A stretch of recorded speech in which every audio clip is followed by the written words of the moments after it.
Welcome to another episode of the Unpackers podcast. And today we're going to take a deep dive into Forex trading.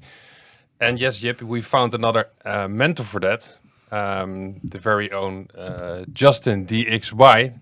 That is new in our midst, a new star under the horizon. Justin, welcome to the Unpackers podcast and welcome to Tribe Capital. Yes, thanks for having me. I'm glad to be here. Absolutely. From the east of the Netherlands. Exactly. But before, I'm going to ask you all about yourself and about Forex trading. Jip, Tribe Capital. Yes. Can you tell me a little bit what happened with the rebranding in the last 24 hours as well? Yeah, the last 24 hours have been, I would say, 48 hours, and for our designer, the last 72 hours have been pretty stressful, and there was a lot going on. Like I said in the last episode, that I was giving some sneak peeks that we were working on Yes. the rebranding Yeah. and some new additions to the community. And my friend over here is one of the new additions who I'm very, very happy with. Justin will be taking on the Forex section of the community, where I'll be taking on the crypto section. And then we have a third guy that will be joining us as well, which is MGV Capital. For reasons, he is completely anonymous, since he's working full-time on Wall Street as well and doing portfolio management and technical analysis right there for JP Morgan. But he obviously also brings a lot of experience to the table. And I think with the addition of Justin and MGV Capital, we have everything we need to get to the next level of the community. And we decided to also do an entire rebrand. So we have a new name. So we switched from Crypto Guru Network, which, especially when I think about it right now, it was a horrible name. But now we switched to Tribe Capital. Great to start, right? Yeah, great to start with. And now we switched to Tribe Capital, which I'm very happy with. I switched my name from Guru just to Trading Jip, just my regular name.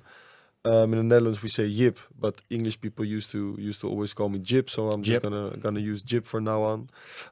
So yeah, a lot of things have changed, and we decided to top it off with a 24-hour charity stream, which ended this morning. So as you can see on my eyes, I'm still a little tired, since I slept only about 2.5 or 3 hours.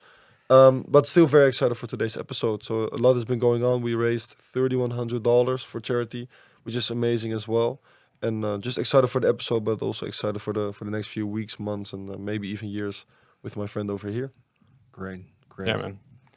Yeah, and I think you're a scary judge of talent, because you introduced Justin as a Dutchman of 20 year old, or young, depends on how you look at it. I think both, if I look at us.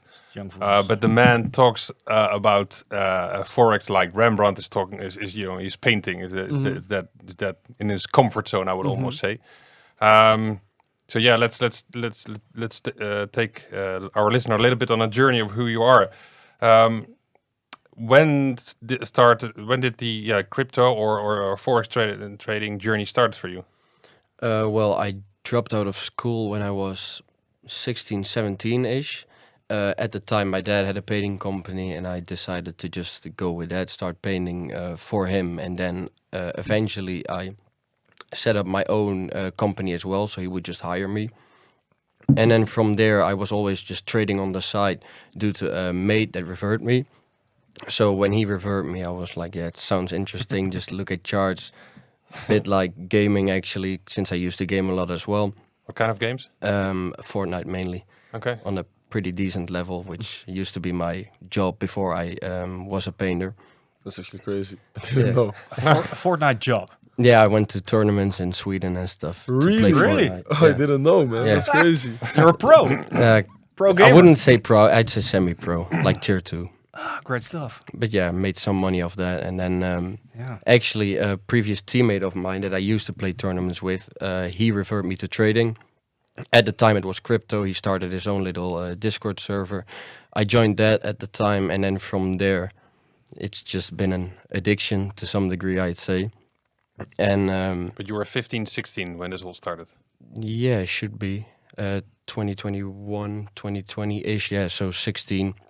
I think that's when I started, and then I learned up until I was almost 18, and that was when the big crypto crash happened, and I saw my portfolio vanish for 80% within 2 weeks.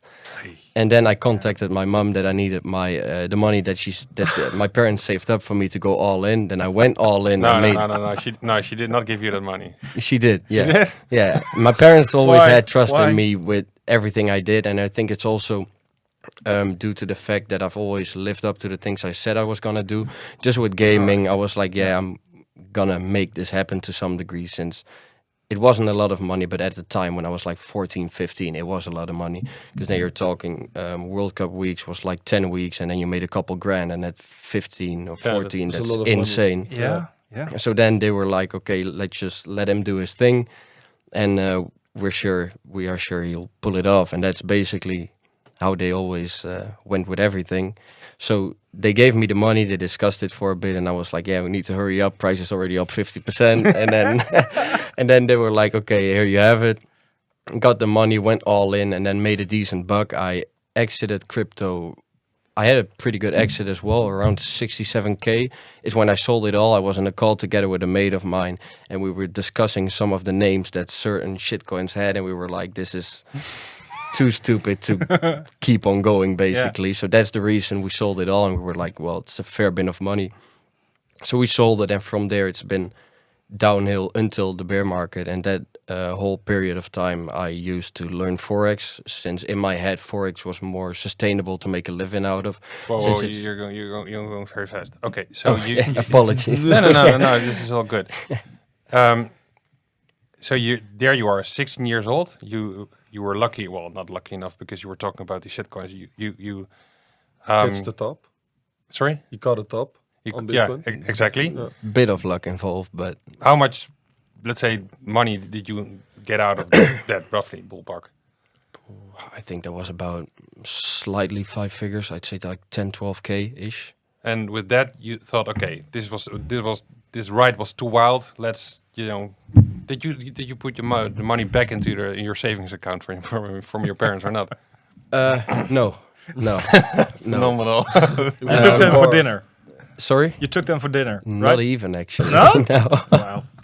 They didn't even know at the time I made that amount of money. I never told them, because I cannot imagine this phone call with my parents. I just didn't.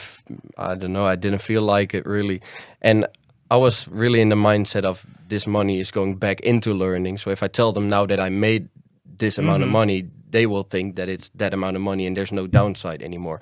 Right. So I chose to just not tell them, in case I still decided to blow it all, which to some degree fairly happened. It still made a ride of like minus 50% before I passed my first funded account, since I was like, yeah, if I pass a 10K funded, if I just buy a 200K funded now, I have a 200K funded. And that was my whole theory. And then it was $1,000 after $500 when I went to 100K challenges, and they were just all blown and blown and blown. So I think I lost about 5K back then. And then I was like, okay, now I need to chill, need to really look into this stuff. And then I just took a step back, and then from there started really focusing on learning. And then I came across a couple people that I learned from, mainly on Twitter. And from there it's just been networking and improving, and that was slowly the transition. From crypto to Forex. Yes, indeed. Yeah, because you hear all these people who are, including ourselves, of course, happy that it's open 24/7, and you are choosing for the, let's say, the more traditional way of trading. How come? What drew you to that? Well, what my thing really was is that since I used to play Fortnite on a decent level, which took around 14 hours of gaming every day till late at night, eventually I just got sick of the whole sleep schedule stuff. And since I was still young, if I was trading a 24/7 market, even though I would tell myself not to stay up at midnight, when there was like, I think it was when Solana first traded at all-time highs, every night I was just sniping NFTs, looking for quick flips on NFTs and stuff, and just every night making consistently money doing that. And I knew I was tempted to just keep on going that route. And eventually I just got sick and tired of just staying up for 14 hours, just being at my desk all day, every day, all night as well. And I was like, well, the whole 9 to 5 schedule, I like that a lot more, especially from like the side of the Netherlands I'm from. It's a bit more, I'd say, well, I'm not sure how to frame it in English, but in the Netherlands we say nuchter. Yeah. Down Just, to earth. Yeah, to earth, exactly. yeah. So it's just like in weekends, I didn't want to look at charts. I just want to go to the football and just drink beers with my mates without having to worry about my positions going up and down and stuff like that. And Forex was just seemed so nice that I have certain sessions. I would just trade London and New York. So that are like 2 time frames of 3 to 4 hours basically that I'd look at charts. And if nothing happened, then nothing happened. I'd be back the next day. And it first attracted me mainly because I felt it was more sustainable, since I was more expecting that I'd make money almost, not I'd say every day, because obviously I have losing days, but I was expecting myself to trade every session and then at the end of the week see if I had made profits or not. But it eventually just came down to the point where I sometimes go weeks without trades, and it's just quite relaxing, I'd say. Which is fine. Yeah, Your strategy, exactly. right? Yeah, exactly. Yeah. So Yeah. it completely removed the urge from staring at charts, and I feel like even now when I every now and then look at crypto still, I'm just tempted to throw money in everything and new shitcoin, just throw it in there. Change the dopamine spike. Yeah, exactly. Yeah. But you had Since a I- post-it on your screen which said, "Don't do stupid shit." Yes, indeed. I literally had a post-it. I put it on my monitor, which said, "Don't do stupid shit." Since I'm really impulsive when I see a new shitcoin and I'm like, "Oh, this could go up. I want to get in immediately," and that is a habit that I've just always had with trading, with anything really. When I just see opportunity anywhere, just like we just realized before the podcast, I instantly go like, "Oh, I need to go for it." So I Yeah. want to open up a position and stuff like that. And it just crypto didn't really allow me to. Stop. You could work on that habit, obviously, but it just made it a lot harder due to all the distractions with all the different coins and all the different things you could do in the crypto infrastructure.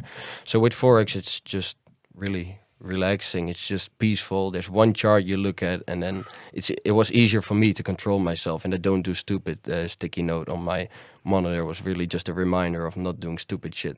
Since Okay. I Yeah. realized between 2 perfect positions, there'd be 3 shitty ones that ruined it all. And I had to prevent myself from doing that. So Yeah, we're still in that phase. Yeah. Yeah. An honest answer, please. How does this sound for you? Yeah, it sounds very familiar, and also like the thing is, and this is why I really like the fact that he's gonna take part of the Forex session in the community and educate the people on Forex and just trading in general. Not only does he like always talk about the same kind of stuff that I always talk about, so patience, discipline, not doing stupid shit, and focusing on a few pairs and not trading meme coins, and try to resist the urge that I also always tell you guys to try and resist that urge of every single time wanting to be in a trade and chasing a dopamine spike. But also he's like having a similar trading system, like technical analysis wise, like my trading system. So that is pretty convenient as well. So I think it might be a perfect match. Obviously we have to find out in the upcoming months and in the upcoming time. But I think also, since you said you were really ready to educate people now and put some extra time and effort into that, since you sometimes not even take one trade a week. He literally said to me, like, sometimes I'm pretty bored. I was like, okay, let's fix that. Let's educate the people with your knowledge. And like you are a verified profitable trader, running your own office, like really 1.5 million in funded accounts, which is crazy, obviously. So that is something that a lot of people look up to, and a lot of people are willing to put their trust into, and so am I. So I'm very, very pleased to hear these kind of things coming from Justin. Yeah. I just had this idea from you being there, getting your father's and mother's savings up until now. You're 20 years old. I think you have an office in Hengelo. Yeah. You sit there with another mate and you trade Forex 9 to 5, Monday to Friday. Just for my picture, you have 1.5 funded, but how much do you make then per month, depending on your trades and your success, obviously? But just in dollars, euros, how much do you? In average, you mean? We have like a range. Yeah, so basically, I'm gonna go a little bit deeper into that, since the 1.5 million funded accounts is split over. This is super interesting, by the way. What he's gonna explain right now, how he manages the accounts, right? With the that's crazy to me. That's really nice. So it's about 8 to 9 accounts, I think, from the top of my head. I'm not sure what the exact number is. But what I do is I split the accounts up into multiple batches or multiple groups, I should say. So let's say it's 3 or 4 groups. At the moment, it's 4.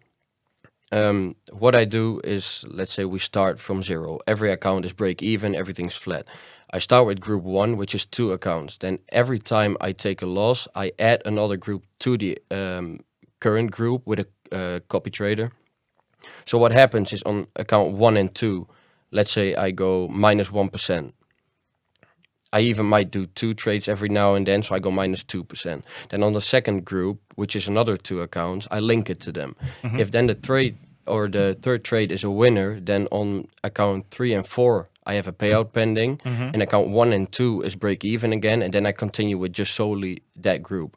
So worst case scenario, I would have to go on like an 8 or 10 win or losing streak for then to be down on all my accounts, basically. So if I keep, it's basically like a martingale strategy, but for adding accounts. So this way I almost guarantee myself having an income every month, since it's just almost, it's never out of the equation, but it's not gonna happen that I will have 10 losing trades in a row. And as long as I don't, I will technically always be making money, as long as that's the case, obviously. And since I trade with extremely low trade frequency and a decent win rate of about 60-70%-ish, I'd say, it almost allows me to constantly keep farming accounts, even though the first 2 might be in drawdown, but then on the second and third and fourth make money. And that comes back to the original question, that on average, I'd say due to this and also lowering risk, and then when I go in drawdown adding accounts, I'd say I average around 1% on total funding every month to 1.5 months. So if we calculate USD value, that would be 15k profit, and then 80%-ish of that, and then I'd say every 30 to 45 days, basically. But that is depending on if the payouts go smoothly, obviously, with every payout, or with every firm. Yeah, sure. But I'd say that's a pretty decent ballpark. Okay, luckily we're taping this, so I can listen into this again, and we can discuss, like, what the hell did he say? Yeah, sounds like a built-in security. You Okay, so you're 20 years old, you live in Hengelo, and you make about 16k euro per month. That is, I was 20 years old when I studied in Enschede, and I had my income was -2 every month. So, okay, it sounds impressive, and I'm happy that you found him to guide us a little bit on that path. Yeah. Another thing, which, and I'm happy to learn much more about it, but how did you then? When did this moment come that you so seriously dropped all this crypto stuff? Because when you came in, we were talking about that we just bought a mouse coin or a dog with a selfie. I'm still getting distracted all the time, because it's one big rabbit hole, and there's so many ways you can go. But you sort of dropped that. You went for Forex, which is basically a couple of pairs only that you trade. Yeah. And develop this insane sort of well thought through process. Yeah. How did that happen? Did someone lead the way for you, or you had this eureka moment? No, I did have people I learned from, definitely. So in terms of transitioning to Forex itself, it was more of a general thing, just looking at people on Twitter, since the people I network with were obvious, or not obviously, but in my case were, I'd say, always 50% crypto and then 50% Forex. So I was in touch with a lot of Forex traders just by nature.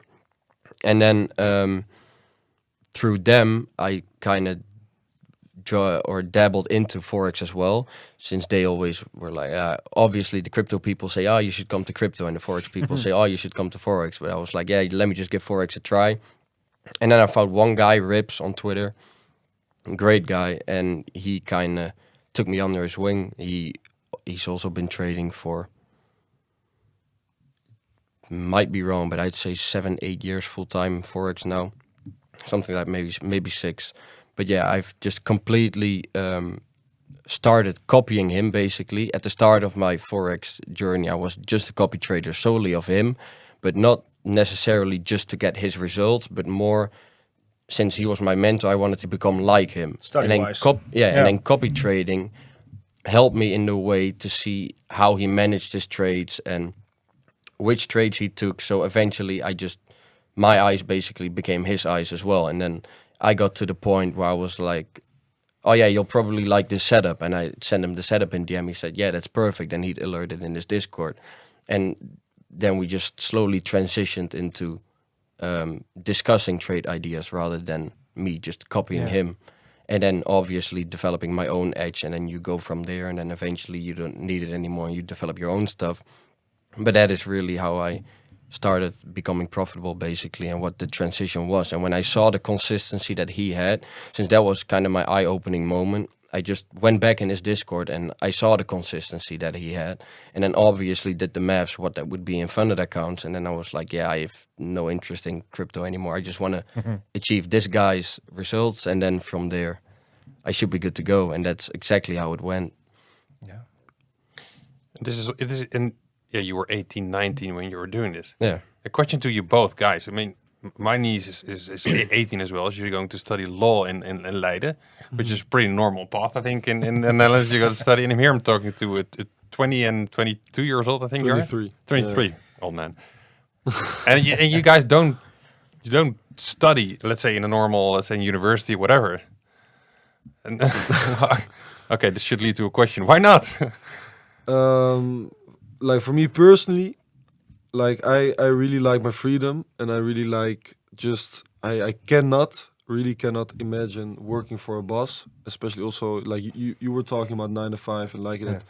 I cannot imagine myself working for a boss. Like right now I'm working literally yesterday 24 hours, but it doesn't feel like working, you know, because I'm doing it for myself and because I feel like I'm building something, and that is something I very much adore, I would say. But yeah, working for a boss 9 to 5, and also like I was pretty I don't want to sound like but I was pretty good at school. Like I'm an easy student. Like I learned pretty quick, and I did the highest level of middle school in the Netherlands, and I graduated while playing professional football at the same time. It was all pretty easy. I just didn't like it at all. I just never. And both my parents are lawyers, so you can imagine they really wanted me to go and study, you know. But I just never felt like it. I don't know. It's just a feeling. I just follow whatever my heart and my gut tells me, you know. And my gut told me to pursue crypto at some point full time and trading, and that's basically why I did it. And I'm not regretting that for a second. So No, far. I can think imagine. No. And Justin, are you above clever person? You can easily say that from yourself, and why not? I mean, if that's the case. I don't think I lack intelligence, definitely not.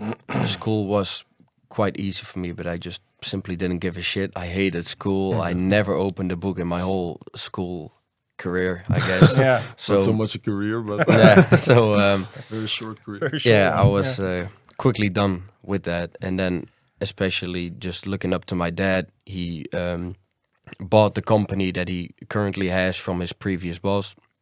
And then from there I was like, yeah, I just want to work for myself as well. Yeah. Not necessarily that I would have hated working a 9 to 5, and also the monetary thing that comes with trading, I truly don't care that much about it. I could go back to making like an average income and I'd be perfectly fine. I genuinely wouldn't care. And I feel like that helps me in my trading as well, just being emotionally completely detached. And yeah, it was just like Jip just said, it's literally the freedom, just that you can decide when you want to work, and just also be proud of what you work for. Yeah. Since essentially, if you just work for yourself and you actually pull something off, then you're the one that gets credit for it. And also if something goes wrong, you're the one to blame, obviously. And I just didn't like doing it for someone else and then basically just working for that person. I'd rather be proud of what I do for myself than proud of what I do for another Individual. And individual. I spent 6 months in my student career in Peru. I can tell you the life is quite nice there. Why do you stay in Hengelo if this is, you know, the sky is the limit? Well, it's quite simple. It's literally just every Saturday getting wasted with my friends Okay. of my football team. It's just I'd never leave it. Literally, it's just with the football team, just having a beer after the match, just going out. It's and also Fun just times. family and friends. It's All right. no, this is I'd down- never. yeah, the down to I'd earth, never move. Yeah, exactly. I'm gonna take him to Cape Town in winter. Yeah, I might educate him a little go bit on for that, a man. couple Yeah, couple yeah. months, but yeah. Good stuff. Okay, so we had, I don't know, just the mental picture from you, 15, 16 to where you are now. And now you've met the big guy next to you. What are you going to do in the server of Tribe Capital? Are you going to make a course? How do you bring some of your wisdom to us unpackers, general people, let's say, who Yeah. want to study? So I'd say just anything you can think of really. It's just live trading. So just like how I just explained, how I learned from my mentor, just constantly following the trades that he took and then learning in depth from there. I'll also be making educational videos, live streams regularly.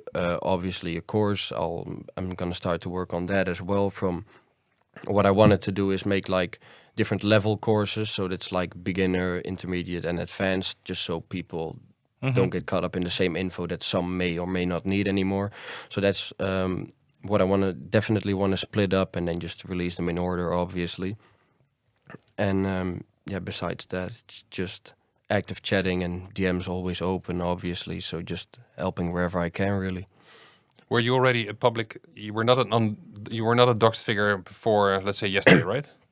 I have done some stuff with I've done 1 or 2 facecam streams before, but it's not like I wouldn't say it's known.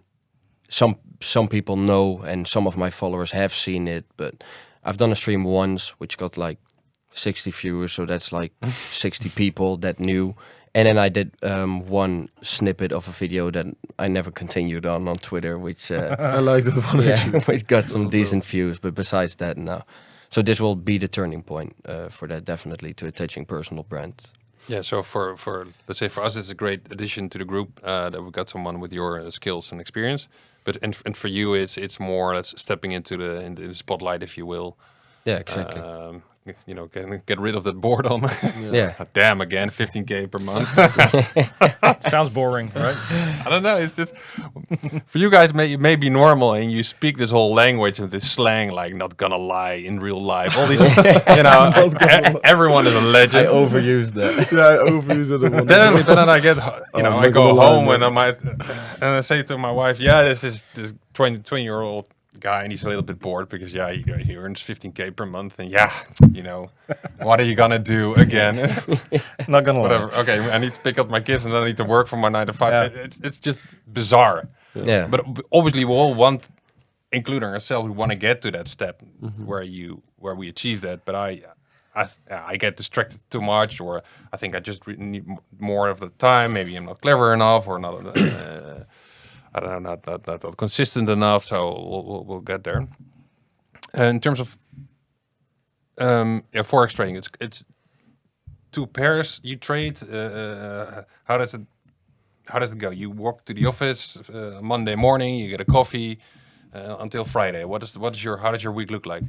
So basically, Mondays I rarely trade. So Monday is just like another day off, mostly. I am at the office mostly, but that's just because I don't have anything else to do, really. So I'm just sitting there playing some GeoGuessr with my mate that I often do on stream as well, which is like our go-to thing to do to kill some time. Yeah, sure, yeah. Yeah. So Mondays rarely any trading. On Tuesday, I start looking at charts. Basically, at 8 a.m. in the morning, I will sit behind my charts, and then from there, analyze what I think is going to happen. And it's quite simple. I just have my Asia range model, which is just basic Asia range that everyone trades, really. And from there, that's what I look at every day. So 8 in the morning till I'd say 11. Then there's lunch, and then from 1 to like 4 or 1 to 5 is basically stacked with news events. So we do some gambling here and there on the red folders, Right. for funding challenges, Red etc. folders? What Oh yeah, sorry. so red folders on Unpackers, huh? yeah. So what we do as mainly as Forex traders, it applies to crypto to some degree as well, because there's some important news events. So every day that I wake up, I look at Forex Factory, which is a website, and there's a list of every single news event releasing for every currency, basically. Okay. So, and you have yellow folders, orange folders, and red folders, and there's gray ones, which is just bank holidays. But red folders is basically high impact news. So that's where shit gets Like volatile. CPI and Okay, Yeah. okay, Right, okay. right. And FOMC, NFP, Yeah. PMI, stuff like that. So that normally happens in New York sessions. So that's where I like to load up a new phase one and just full port it and hopefully pass it within a minute. And London is mainly where I try to make my money. And that is just from Tuesday to Friday. And then Friday, New York, I also don't trade because it's the end of the week. So it's not really much Yeah. happening anymore. So it's basically Thursday till Friday morning. Yeah, at Friday you've done already so much work, then you have to you have to rest a little. Then bit. I have to rest. and get wasted. Yeah. Important. And during those Yeah. time you take 2 trades. That's what you said. I think today in the stream. or Yeah, something like that. 1 to 2 trades a week on average. And right now I've actually went, I think, over 2 weeks now without an actual proper trade. Like the gambles I do on red folders just to pass phase ones, I don't include them as actual trades. Yeah, Since so it's- those are the demos session. The demo, yeah, the it's virtual just on environments. challenges Okay. and it's just coin flips basically. So just to feel something, I guess. And now I've went like over 2 weeks without taking any trades. And what's comfortable is that what my issue was at the start is that by now I would have taken 3 or 4 dumb trades. And that's what the sticky note with don't do dumb shit was for, simply to prevent myself from trading when I don't see anything. Since you get tempted to trade when I look on Twitter and every day I see people getting wins and wins and wins. And obviously they mostly he's don't normal. share He's a their bit human losses. as well. losses. Yeah. Great to hear. But it's always tempting, like, oh, he got this win. I should have got it. And then you start looking at the chart. Yeah, well, it was a good trade. Why didn't I take it? But then you it starts messing with your head, and then you lose patience, and then it goes downhill from there. And I've had those moments countless times, and still occasionally I see myself falling for it and taking a dumb trade. Since it's not too long ago, I was in a GBP Australian dollar trade, which is a pair I never trade, but I saw a couple good traders take it, and I was like, let me just take it.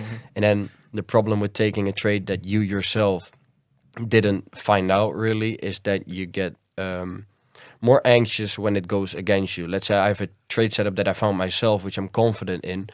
I'm perfectly fine with holding it in drawdown and stuff like that. But when someone else did the analysis for you and you copy it and you have the trade in drawdown, you start to think, oh, maybe he's closing now, or what is he doing? And you're trying to contact the guy like, what should I do with my position? Right. And it starts messing with your head. And I feel like that's obviously important to do your own analysis and mainly base your ideas on your own trades and take education over signals at any time, even though signals played a big part in my road to profitability, obviously. But I'm not too sure if it actually helps too much compared to just education. Since you just get anxious and you start to reward yourself for wins that other people basically made for you as well. Yeah. Since when I made money on signals, I was like, oh, I made money. And you almost get this like false sense of being proud for doing basically I've done nothing. Yeah, you get rewarded for doing nothing. Yeah, you fool yourself. So, as well. yeah. Okay. And then you start to develop this delusional confidence, which just works against you when you need to do it yourself.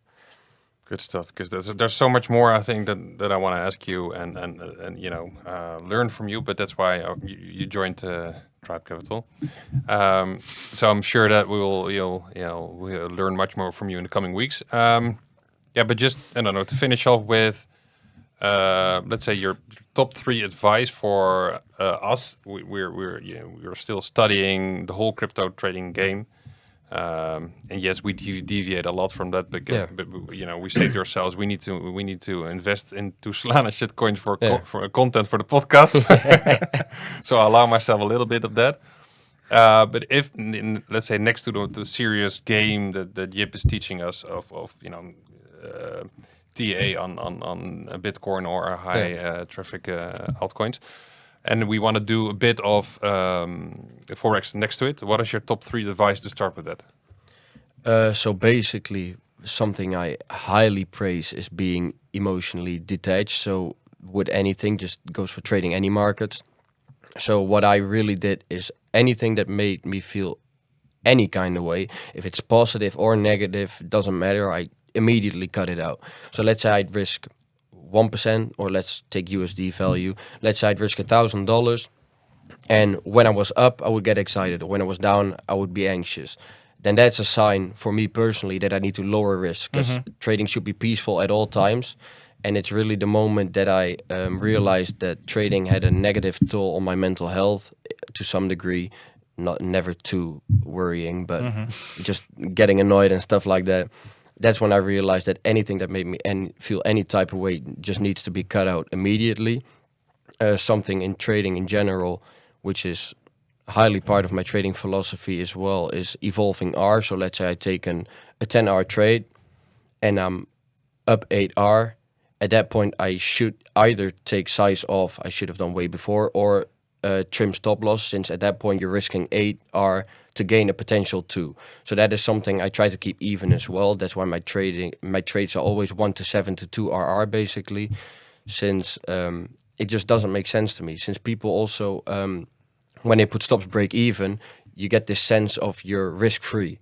But technically, unrealized P&L is also risk, since it's money that you could cash out, so it's still at risk. True. So that is something I would pay attention to as well, which definitely helped me to keep that almost balanced to like a 1 to 2 ratio. So if you go up to 4, either trim stops by a fair bit or take half off. And then as a third one, I'd say just doing whatever feels right in terms of reminding yourself to have good habits. So if it's a trick that I use is before every trading day, I just read 1 page of a psychology related book just to just to remind myself that I should pay attention to my psychology.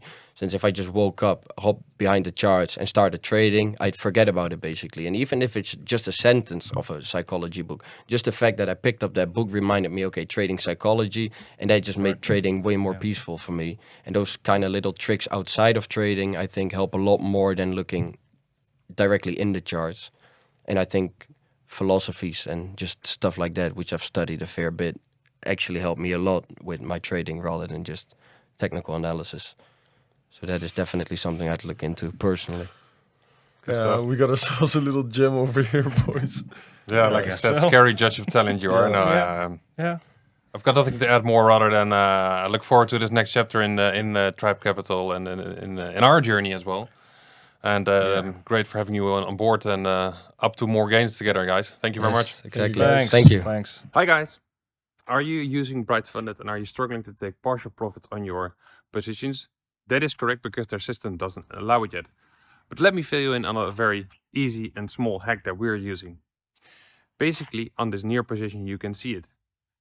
If you're entering the order and if you want to take 2 or 3 TPs, cut the full position into 2 or 3 batches and give those batches different TPs. That's how we do it, and it works super easy, and we have our peace of mind once the orders are hit and they are running. Or alternatively, while you're on the go, you can set a trading view alert, and if you get that trigger, go to your Bright Funded app, which is super relevant, super easy.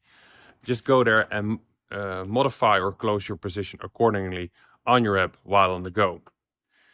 I rather focus on those solutions and enjoy the very nice profits that I still do not have on my personal account. And guys, just enjoy life. Go check it out. Bye bye.